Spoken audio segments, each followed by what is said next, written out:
The eyes of the world are on the Munich Security Conference with key focus on the war in Ukraine and allied support. Today, key speakers will include United States Vice President Kamala Harris and UK Prime Minister Rishi Sunak. They are expected to highlight their country's position in the world. Rishi Sunak is likely to call for a new NATO charter to ensure lasting peace in Ukraine. Last year, Britain provided military aid worth £2.3 billion, including armoured vehicles, anti-tank missiles, and a pledge for battle tanks. UK has committed to matching or exceeding that level of support this year. Some of the key topics that are expected to be discussed at the summit are the visions for Iran, the position of China in the world, prospects for Afghanistan, and visions for Ukraine and Russia. At the Munich conference, Ukraine President Volodymyr Zelensky urged allies to speed up with aid to Ukraine, warning that any delay would threaten their own security. He says after a tank coalition, Ukraine needed an aviation coalition. Alternative to our unity. There is no alternative to Ukraine.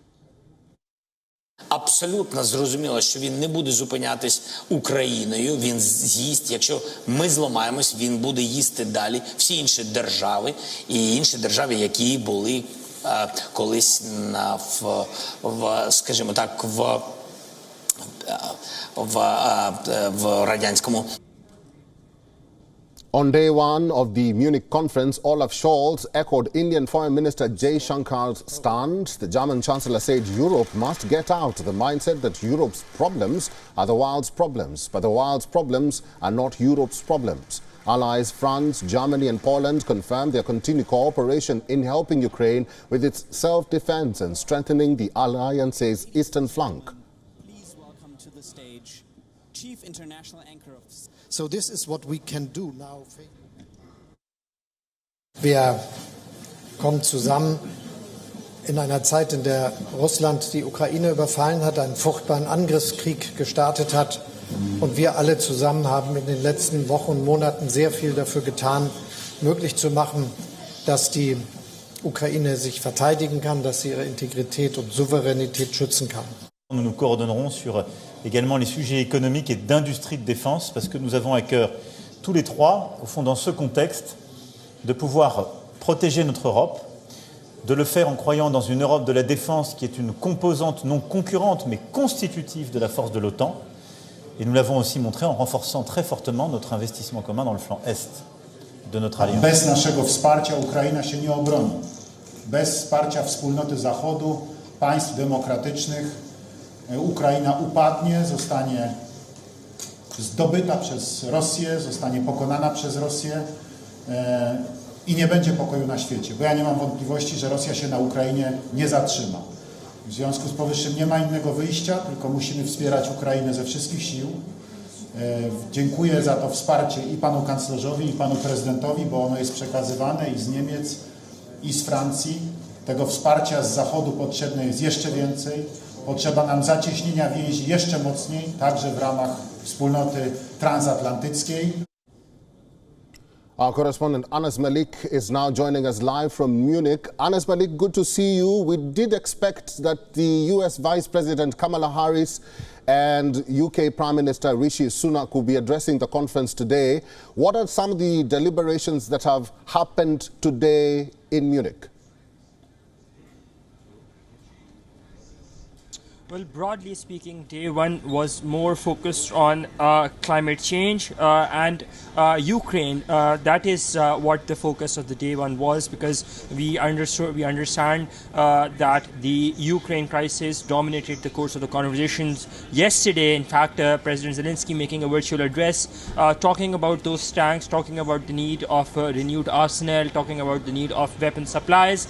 As the Russian aggression and invasion enters almost 1 year, that completes 1 year on the 24th of February. And at the same time, the Ukrainians would want that they would get more and more weapons for an offensive or for a counterattack in spring or in summer to push back the Russians. Now today is the day 2 of the Munich Security Conference, and there's something very interesting on the agenda.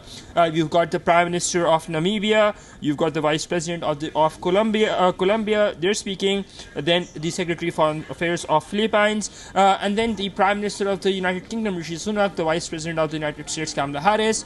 But I think the more interesting bit would be the session, 2 sessions, that one being that of Wang Yi, the former Chinese foreign minister, and the second being the talk between the US Secretary of State Antony Blinken, Annalena Baerbock, the German foreign minister, and the Ukraine foreign minister Dmytro Kuleba. That's roughly in about 6 hours from now, about 4 p.m. Local time, and they would be deliberating on the way forward and how to attain peace in Ukraine. I think that is going to be something that is going to be really, really interesting, because yesterday we heard from the German defense minister that the delivery of the tanks would be done by the end of March. Same thing that was echoed by Olaf Scholz, the German Chancellor, as well.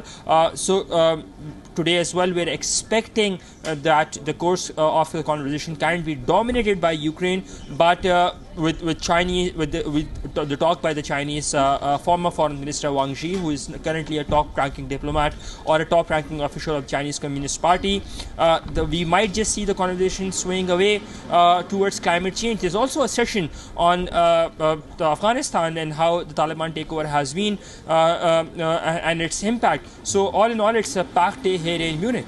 Eric? Anas Malik, away from the war in Ukraine and also climate change, this security conference, the theme is transatlantic. Have you observed this in the 2 days that you've been there in Munich? Does the theme or the agenda fit? Well, it's been... Well, it's been dubbed as a Western echo chamber with the disinvitation to Russia and Iran. It would be dubbed as a Western echo chamber for being partial. And this forum behind me at the by Rishi, this hotel that's far beyond from being what we understand was a gathering of like-minded leaders. Let's not forget that in 2007, at this very hotel, we heard the Russian President Vladimir Putin lambasting at U.S. policies vis-a-vis the Cold War. And this forum has also traditionally served as a hub for breaking the ice or getting diplomacy rolling. We haven't seen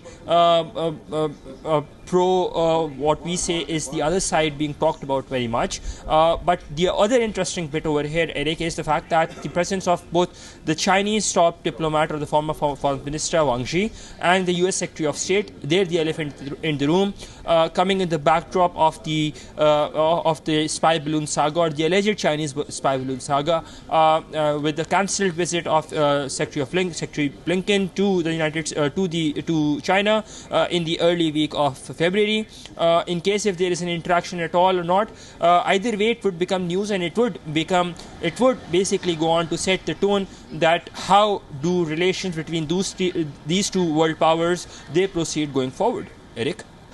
Live from Munich, Germany, our correspondent Anas Malik. Anas Malik, thank you. WION is now available in your country. Download the app now and get all the news on the move.